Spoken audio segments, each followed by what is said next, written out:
Anya Doula, and welcome to the Doin Motherhood Podcast, where we talk everything about Black mothers today. So what's the goings on, y'all? It has been this week. There's a lot going on. First of all, the weather in Houston is crazy. We are in our hurricane monsoon season. There's a lot going on outside right now.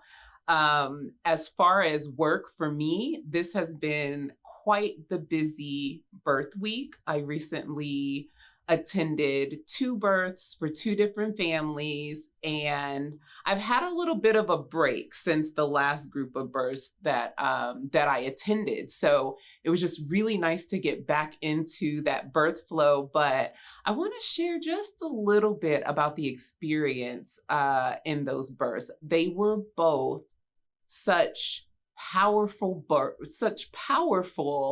births, but in very different ways. And I'm actually not going to share so much about the birth as much as I want to share about the experience that I had being their doula within the medical industrial complex, as y'all know I like to say, within the hospital system, right? So we had the first birth I attended was on Saturday, and the second was just last night, actually. So those babies were born just before midnight. They were twins. They were born just before midnight, both of them in the same healthcare facility.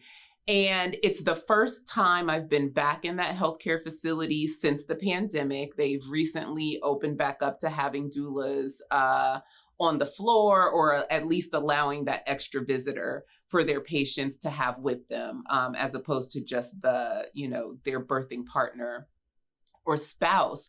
And so I just have to give some love to the nurses, man. I want to shout out the nurses. And here's the thing, because if you follow me, if you follow my Anya Doula Instagram page, or if you listen to some of the lives that I've done, or other lives that I've done with on other podcasts or other Instagram pages, it might sound like I have a vendetta against the medical industry, and it's slight. It is there. I won't lie. It is a little bit. But as you know, I have a background in nursing. For 16 years, I worked as an OBGYN nurse. And so that is always my first love. That is always truly the foundation, right? It's where I learned. I was a young, I was only 19 years old when the Army put me through nursing school. And so, I am fond of nurses. I'm absolutely fond of nurses. I am fond of the wonderful, good nurses who are compassionate and who listen to their patients, okay? I am fond of the nurses.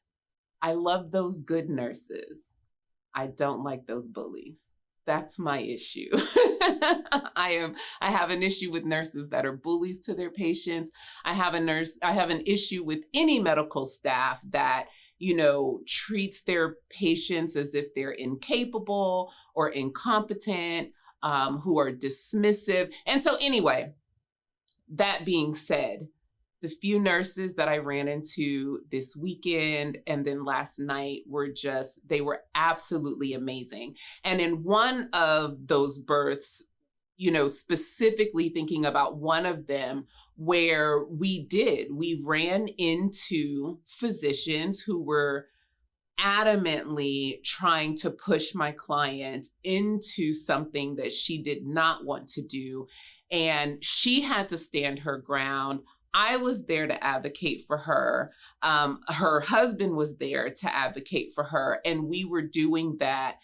But it was just another, how do I want to say this? It was just this powerful force when the nurse came in the room and she was on our side, on this, and not even just like on our side, but seeing her do the job that I know that nurses, should be doing, could be doing if they're working in the right place. And if we just go back to the earliest days of nursing, back to the Florence Nightingale days of nursing, nursing began to be an advocate for the patient at all times.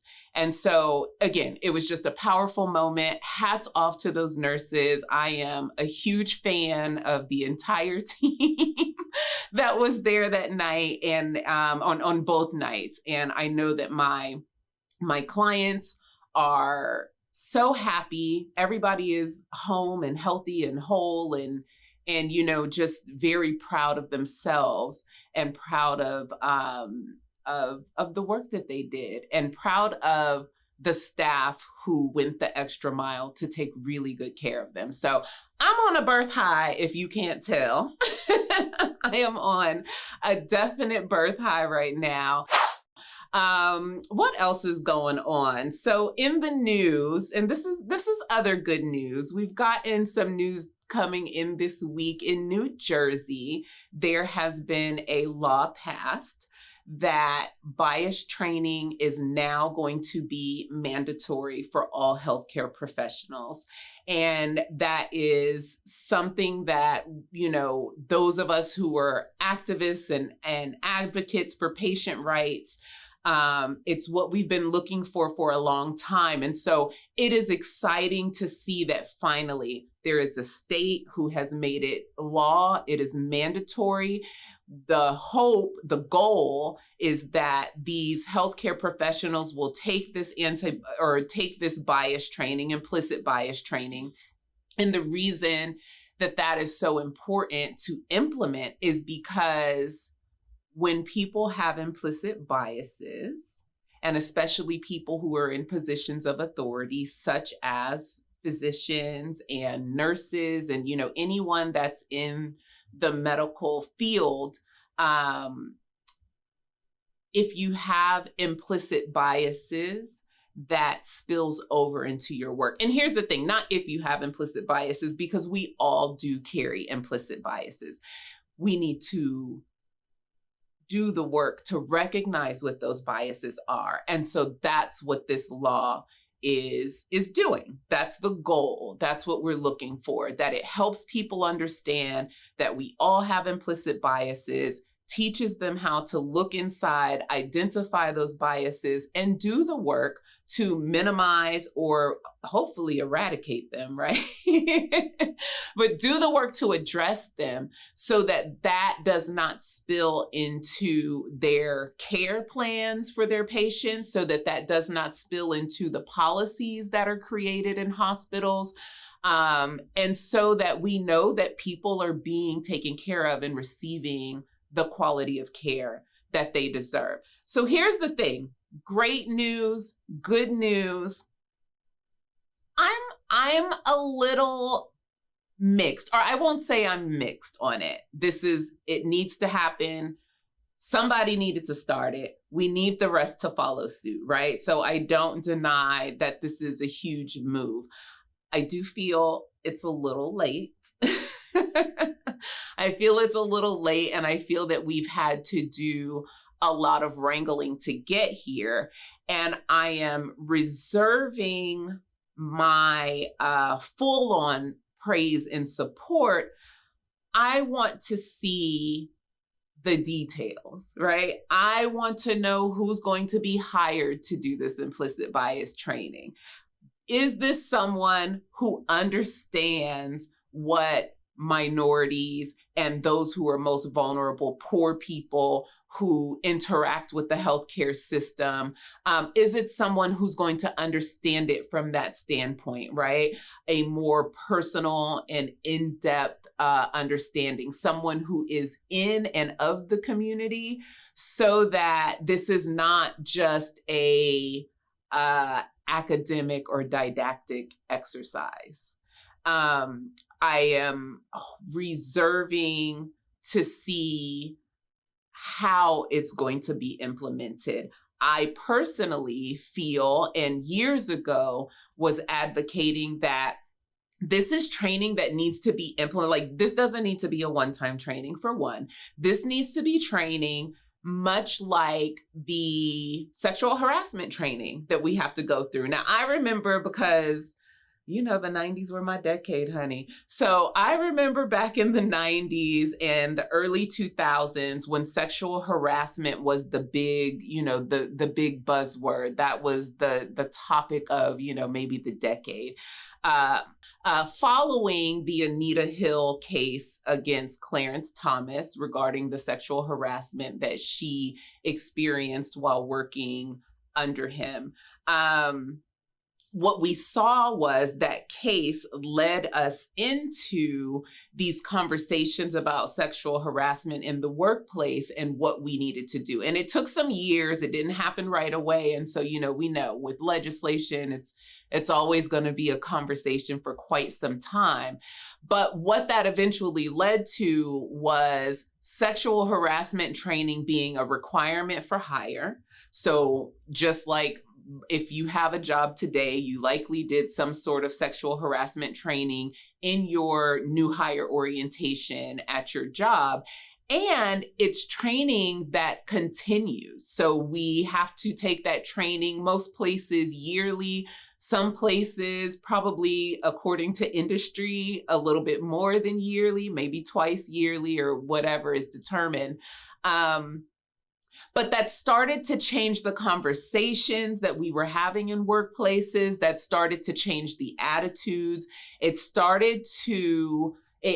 forced people to work in a way that created a more inclusive and comfortable work environment for everyone involved.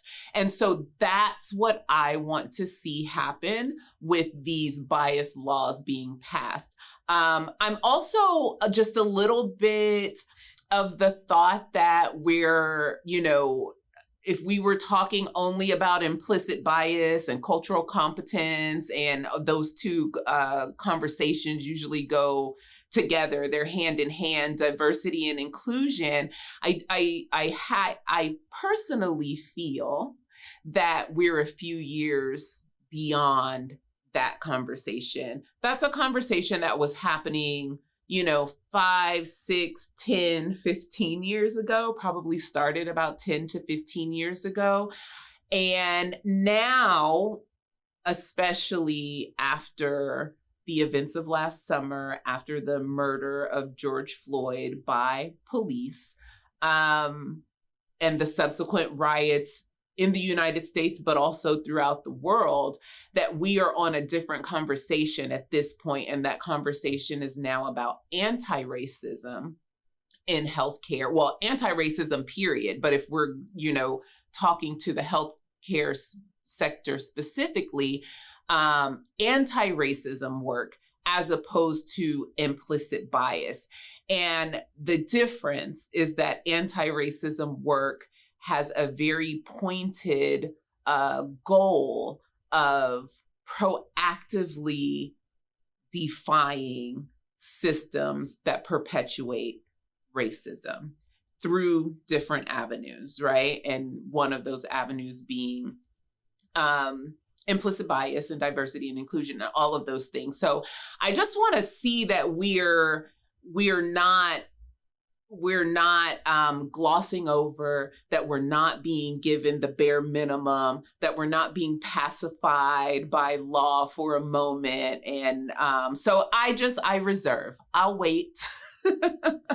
I'll wait and see. It's definitely something that I'm going to be following closely because it absolutely affects everything that Black women have to go through today. Not only in pregnancy and childbirth, which is the sector that I work in more specifically. But so I just want to make sure, but before I am in full support of any laws that are passed that are specifically dealing with legislation that will affect how our most vulnerable population will be taken care of. Black women, especially if we're talking about pregnancy and childbirth, because we know that Black women are dying at higher rates than any other group of women, but also other minority women, LGBTQI, poor women, we need to be sure that we're actually taking steps forward and that we're not just being pacified with, passive legislation. So we'll see. I'm keeping my eye on that. I would love to hear what you all think about that law. Were you excited about it? Do you know, I know I have some viewers that are out on the East Coast. And so, do you know much about what is going on with that law, how it came to be? Please share. We are happy I want to have the conversation. Meet me over on Instagram.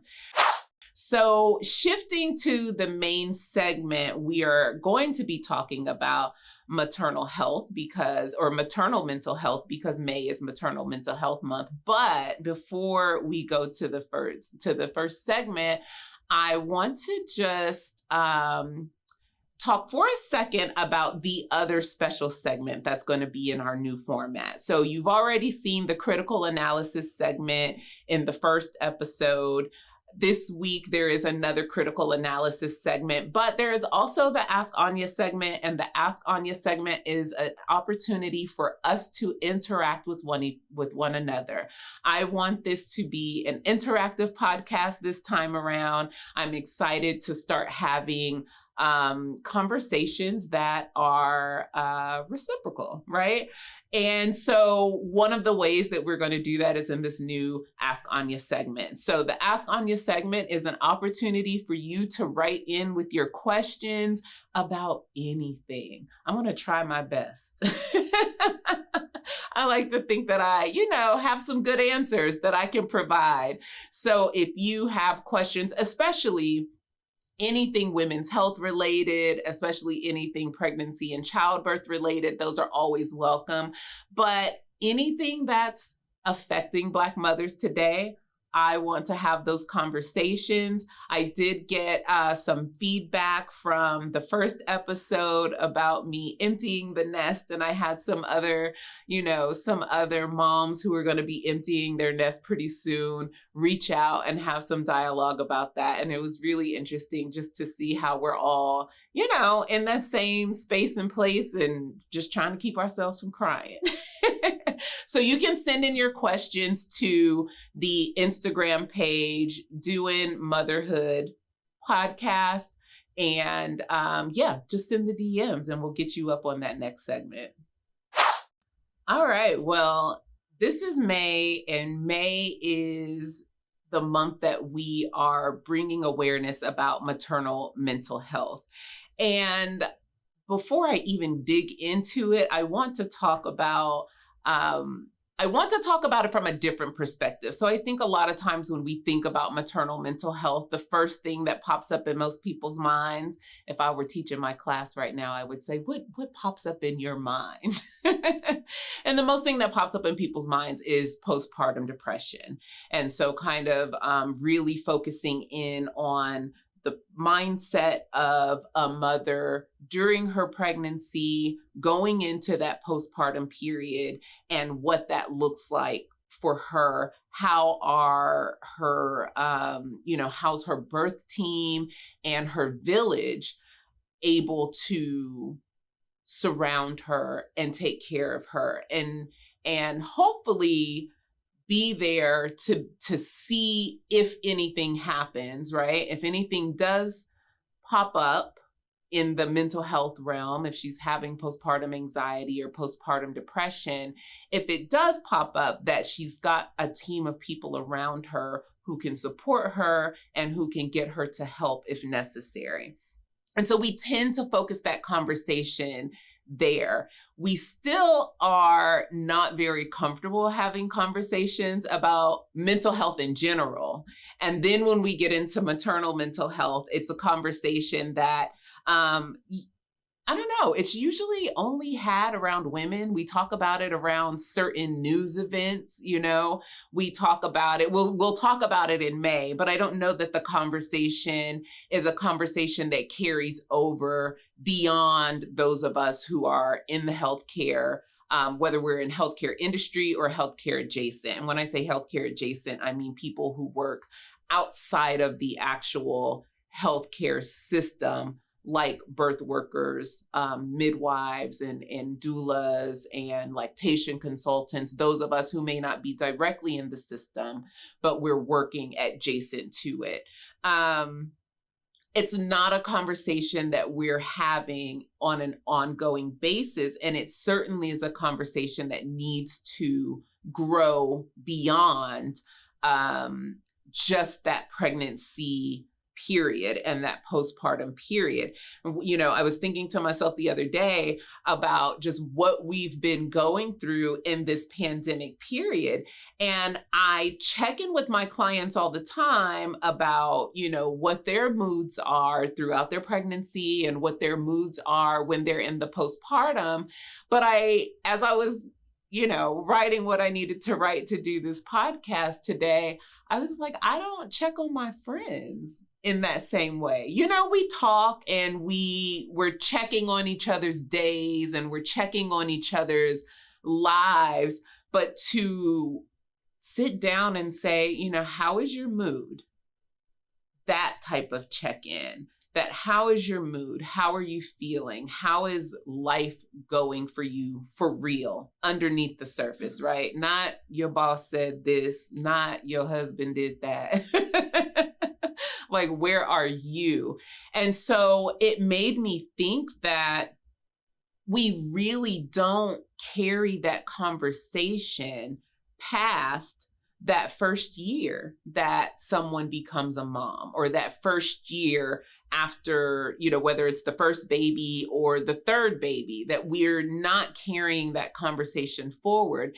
And as if mothers get it all in the first year, you know, like we go through a time, we might be having a hard time adjusting to our moods and adjusting to our new, you know, situation, or the transition in life that we're in. And then suddenly when the baby turns a year old, we just kind of snap out of it and we get back to work and we enjoy all the things that being a mother entails and being a working mother entails, or being a stay-at-home mother entails. And we're not doing a great job at continuing that conversation. So I want this conversation to lean in that direction. What are we doing for the mothers beyond 1 year? So I want to share a couple of quotes, some statistics that I found. This first one comes from the Menninger Clinic, which is a clinic right here in Houston, Texas, that focuses on maternal mental health.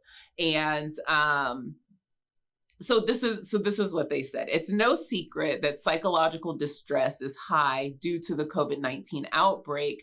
And now more than ever, there's a huge need for maternal wellness. In fact, a new research study authored by psychologists from the University of Calgary and the University of Manitoba found 44% of mothers with children aged 5 to 8 years old are experiencing depression. And 30% of those mothers are also experiencing anxiety. I just want to pause there for a second, and I'm going to run that back real quick. 44% of mothers with children between the ages of 5 and 8. That is almost half. That is a huge number of women who are experiencing depression and anxiety. The percentages, the quote goes on to say, the percentages are also elevated for mothers with children up to 18 months, as well as those with children 18 months to 4 years old. And so again, we're looking at a great deal of the population. We know that traditionally, and without getting into gender roles and all that stuff, but traditionally, the primary caregiver that the child is probably interacting the most with in their young life is their mother. And so that means that, you know, almost half a population of women are overwhelmed and depressed and experiencing anxiety, but they're doing all of that as they're still having to carry out not only being the role of mother, but being the role of whatever their profession may be, being the role to whatever other roles they play in their family system. So maybe they're the caretakers of elderly parents. Maybe they are also taking in, other family members' children, or somehow extending help outside of their own home to take care of other members of their family, being members of the community and the work that some of us do within our communities. And so this means that women are not showing up to any of those roles as whole individuals. And where it is most impactful when women don't show up as whole individuals is with their children. Moving on to the next bit of information I'd like to share with you. It actually comes from WebMD, and this was just printed 2 days ago on May 17th. So we're looking at the fact, WebMD tells us that death by suicide or overdose is a leading cause of death for women in the first year after they give birth, a new analysis shows. Many of these deaths may be preventable, said Adrienne Griffin, who has a master's degree in public policy and is executive director of the Maternal Mental Health Leadership Alliance. And again, that comes from WebMD. And so this new analysis shows, and this is coming out again, this information is coming to us in 2021.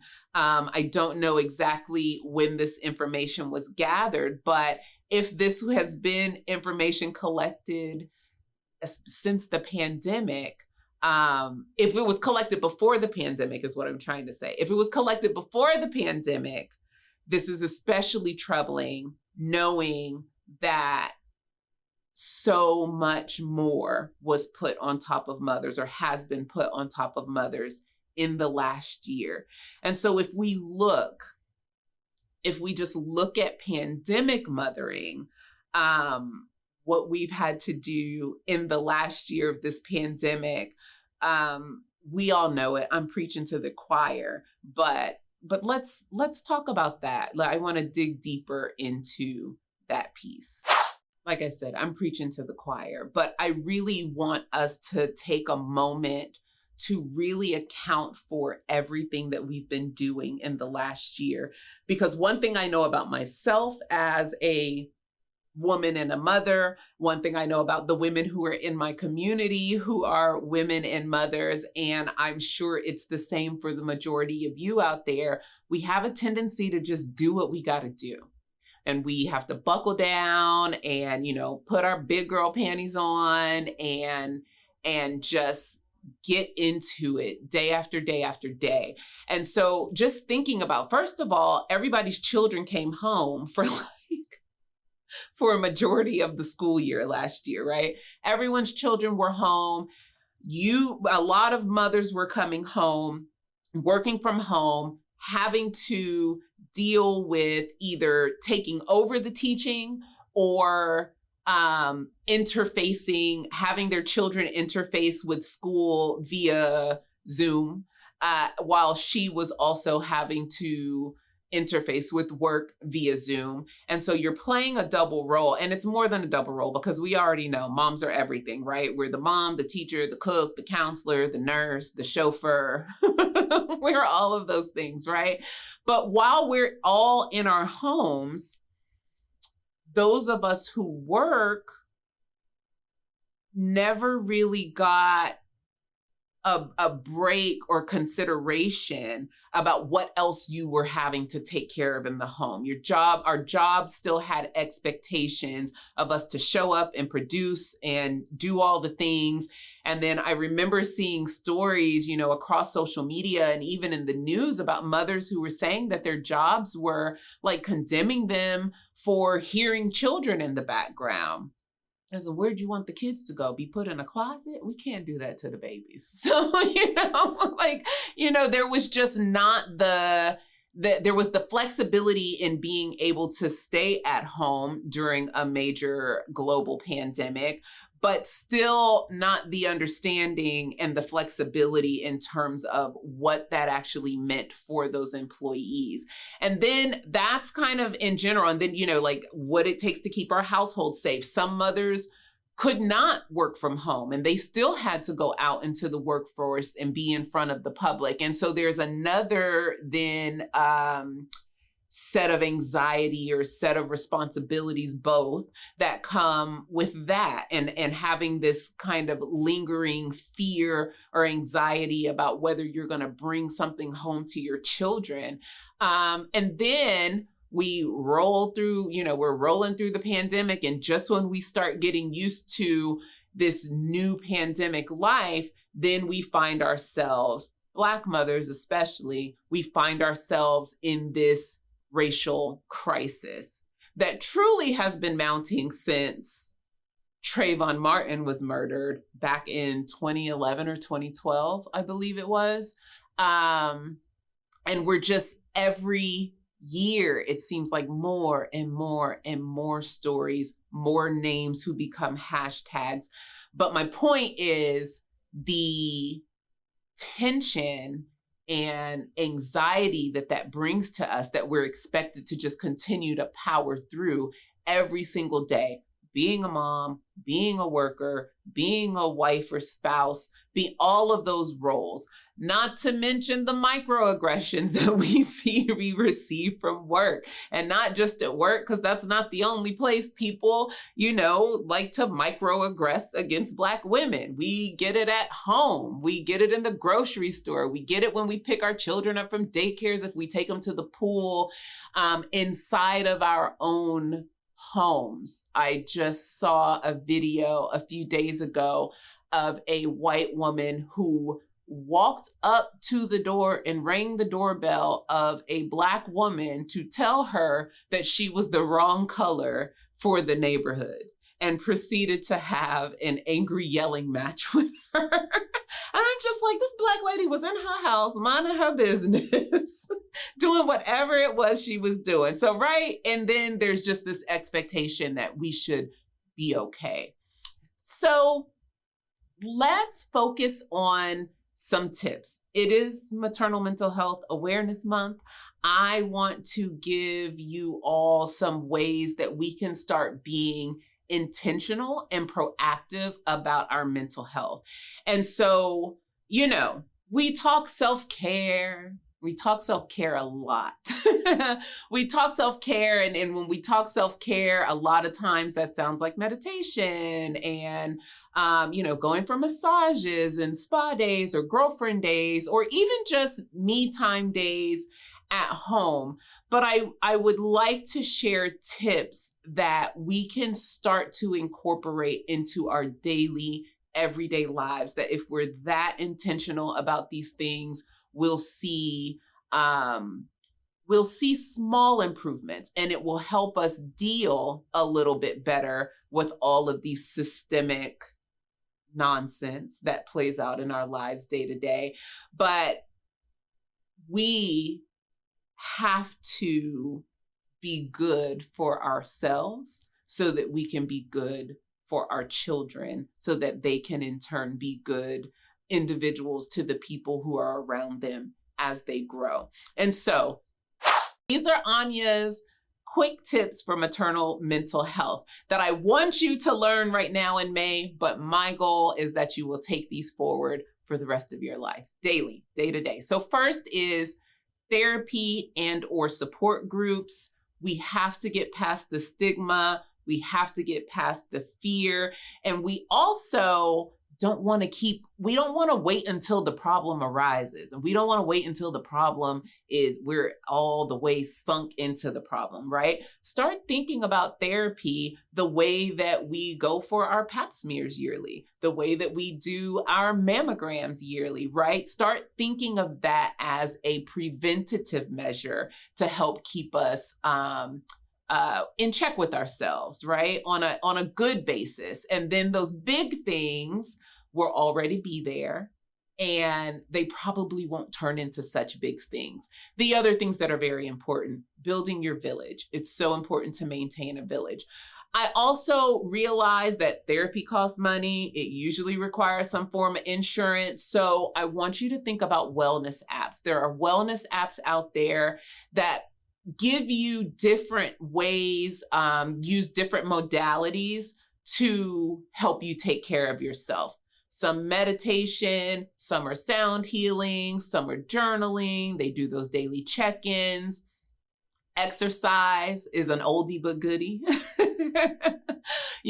Doing exercise. And I don't mean that you should pick up, go to some hardcore boot camp. I mean, take a walk for 10 minutes a day or jump rope with the kids in the backyard, right? Just a little something to get you moving, to break a sweat, get those endorphins up so that it brings your mood up. You will feel better, even if it's a little bit.